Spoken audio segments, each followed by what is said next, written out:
It's Twilight. Like, what do you want from it?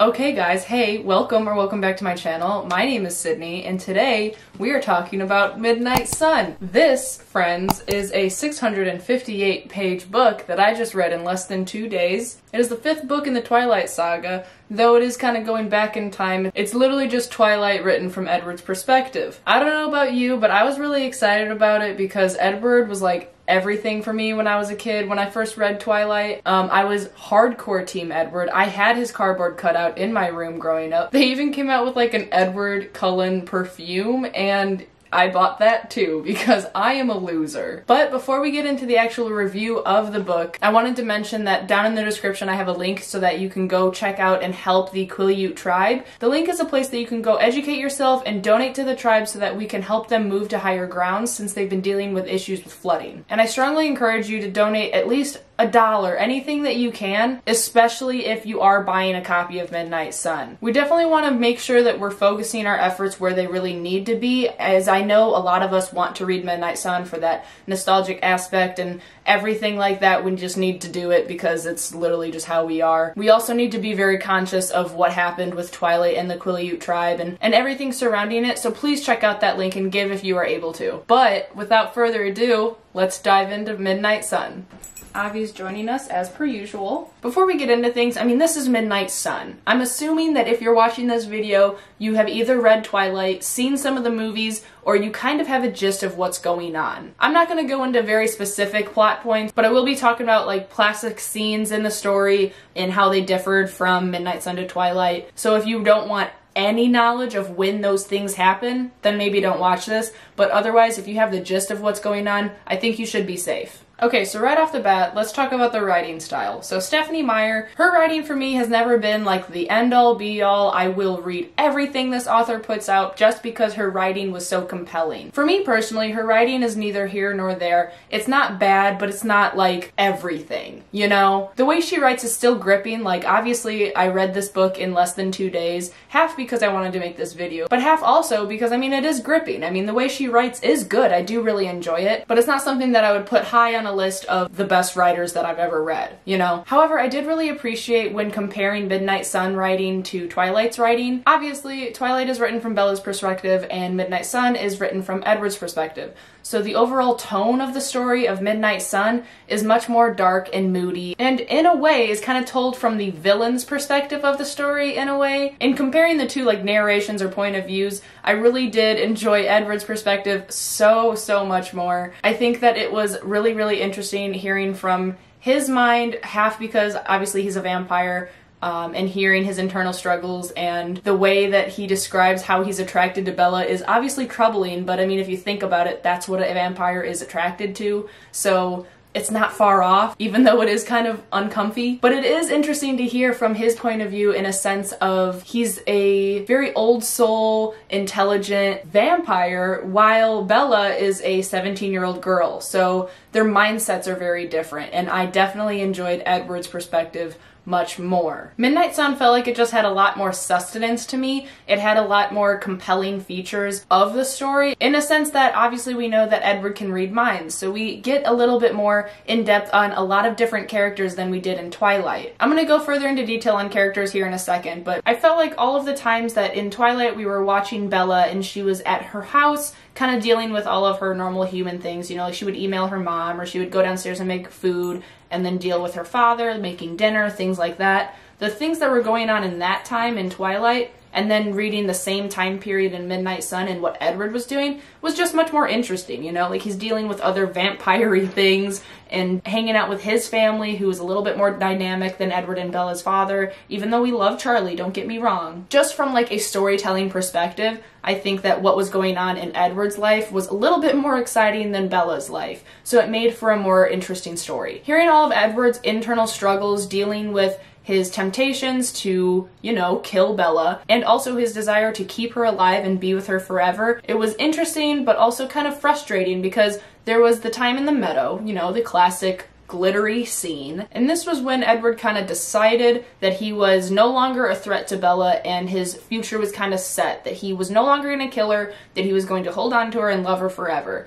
And I know in Twilight it kind of seemed like a snap progression in a way, but in Midnight Sun it was kind of nice being able to listen through Edward's thoughts on what he was doing and trying to like ease himself into being closer with her, testing his boundaries in a safe-ish kind of way to see how far he could go without actually, you know, killing her and drinking all of her blood. Draining her is what he said. Now, as we know, Midnight Sun is Twilight, so a lot of the dialogue and a lot of those key scenes are still in Midnight Sun, but there were other parts of the story that we didn't get in Twilight because for some of the story, Bella and Edward are separated, so in Twilight we only got Bella's side of the story, and now in Midnight Sun, we get the other half. So, for example, after the classic baseball scene and the other vampires show up, and thus begins the hunt for Bella from the tracker. I think his name is James. I could be wrong. The last part of the book was just so much more exciting. Being able to read through the parts of the story that Edward and Carlisle and Emmett are tracking the tracker, and we get to see that part of the story rather than Bella, Jasper, and Alice just being at the hotel waiting to hear from Edward. So that part of the story, I liked being able to, it came kind of full circle. You get to see like the whole version of what is actually happening. And I mean, I don't know. I thought it was really good. I really enjoyed it. I was really compelled to keep reading it. Even though I kind of knew what was going to happen, it was still very interesting. It was still a lot of fun. And you guys could hate me for this, but I actually am in the minority of the fandom, and I actually really like the cover. I think that it's gross, I think it's disturbing, and I think that it fits for Edward's character. There were mentions in the book and also like around the fandom about the Hades and Persephone kind of tie into the mythology and things like that. And I know it's not 100% like on mark of how that story actually goes. I thought it was still kind of clever, and though I do totally get the reasoning for not liking this book cover on so many other levels, I just like it. I don't know, I just like it. So we're gonna talk about characters, and so like I already did mention, we did get a little bit more insight on a few different characters than we did get in Twilight. But I did make a note around page like 400 that I said that I really still don't like Bella's character at all. I didn't like her that much in Twilight. But I found her much more bearable in Midnight Sun because I wasn't in her head 24/7. Alice is one of my favorite characters. I think that she is absolutely lovely. I just love her personality and her spunk, and I really did enjoy the dynamic between Edward and Alice. I love that we were able to see Alice's visions through Edward because he can read her mind while she's like looking through her visions and things like that. That was a really cool dynamic. I love that they had perfected their like silent communication thing, so the mind reading aspect was very fluid, and seeing Jasper through Edward's eyes made me really appreciate Jasper a little bit more too. I remember when I first read Twilight, I was very confused about Jasper's character. I wasn't really sure about like who exactly he was or like what his dynamic was in the family, but now seeing it through Edward's eyes and hearing his thoughts through Jasper's person, you know, like hearing Edward's thoughts about Jasper, it really made me kind of understand like who he is and like the importance of him in the family and the extent that Jasper's specific power had on a lot of the situations that we didn't see in Twilight that we did see in Midnight Sun. Then there's Rosalie, and when I read Twilight, I hated her. I thought that she was stuck up. I thought that she really was just a rude, mean character, and I still do think that in Midnight Sun, but I am definitely able to sympathize with her a little bit more because we had that scene of her and Edward talking along the river and kind of got a little bit more dynamic, in-depth look of their relationship and why Rosalie is the way she is, her thought process. So I did enjoy being able to see her side a little bit more, even though she wasn't a big character in the story particularly. And same with Emmett, but a little bit different. I love Emmett. I think that he is fantastic. I really like his like humor and kind of bruteness about him. And I did enjoy being able to see Edward and Emmett's kind of brotherly bond and commitment for each other through the story. Now the two father figures, we know, we love Charlie. Everyone how could you hate Charlie? I did miss him a little bit in Midnight Sun. I wish that we had a little bit more from him, but I mean also in this story Edward wasn't really interacting with Charlie a whole lot, so I can't really fault it for that. And Carlisle. I mean, Carlisle is fantastic. He is the calm reasoning, the resolve to every issue, calm, composed, knows what to do, just has a nice, relaxing aura about him. You know, that's what I get. That's what I feel about him. Now, in Midnight Sun, we didn't get much from Jacob Black's perspective because obviously in Twilight we had that beach scene that Bella went to, and obviously in Midnight Sun we didn't get that because Edward didn't go to the beach. So we did miss that key scene when they were at La Push Beach. However, in place of that, we did get a little look into Billy's mind when Edward was listening through Billy's thoughts. I could sit here and say that, like, I wish that we had more of Billy and Jacob and Charlie in Midnight Sun, but I mean, Edward didn't have much interactions with any of them, so I can't fault the book for it because we had all of that in Twilight. And in Twilight, Bella was constantly dealing with her father, obviously, and had more interaction with the Black family. Couple last things about characters. I mean, there's Esme. How could we not love Esme? She is the classic motherly, loving, caring figure in the story. Being able to hear her thoughts on how purely happy for Edward that she was, that he finally found someone that he loves, was just so pure. I really enjoyed it. It wasn't a big part of the story, but it was just cute. One last thing about characters, I thought it was kind of funny. When I read Twilight, Bella's friends, Jessica and Angela, I remember in Twilight hating Angela and loving Jessica, because I thought that Angela was very standoffish and not very kind to Bella, but in Midnight Sun, being able to hear their thoughts about Bella through Edward's mind, Jessica's a bitch, man. Like, Jessica was not cool, and Angela was actually the really sweet one. Honestly, I'm just gonna say it, because in my mind, Midnight Sun was much better than Twilight, in my opinion. And it could be just the fact that I loved Edward so much when I was younger, and I really wanted to see his perspective, but also, as a grown adult, you know, I think that hearing from his perspective and being told the story through Edward's eyes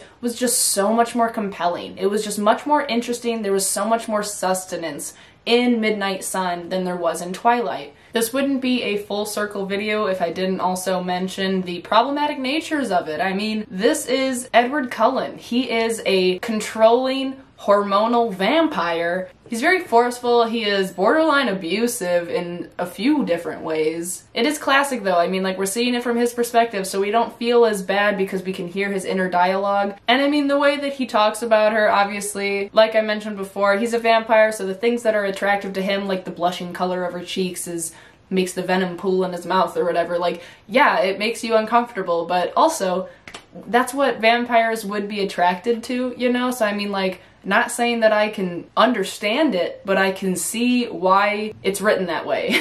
For example, I mean, one little thing that I just found that I highlighted a while ago, it was only 3% of the way into the book. I think this is after the first biology class that they had, and Edward was saying how he doesn't want to change his life again and move away to a different city. He said, "I had things ordered the way I liked them. Why should I let some aggravating and delicious nobody ruin that?"